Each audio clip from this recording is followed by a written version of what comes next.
ప్రజలు నిలదీస్తున్నారని diversion tactics. నిన్న నాకు సిట్ నోటీస్ ఇచ్చిండు, ఇంకా ఇవాళ రేపు కేటీఆర్కి ఇస్తాడు. గంతే కదా నువ్వు ఇచ్చేది, వచ్చిందా?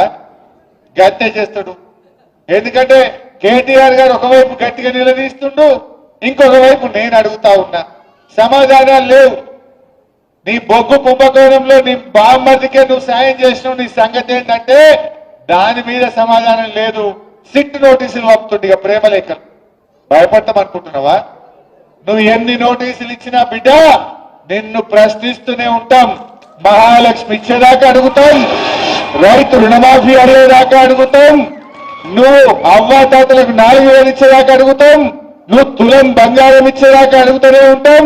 పిల్లలకు ఎస్సీ ఎస్టీ బీసీలకు ఫీజు రియంబర్స్మెంట్ డబ్బులు ఇచ్చేదాకా రేవంత్ రెడ్డి వెంట పడుతూనే ఉంటాం.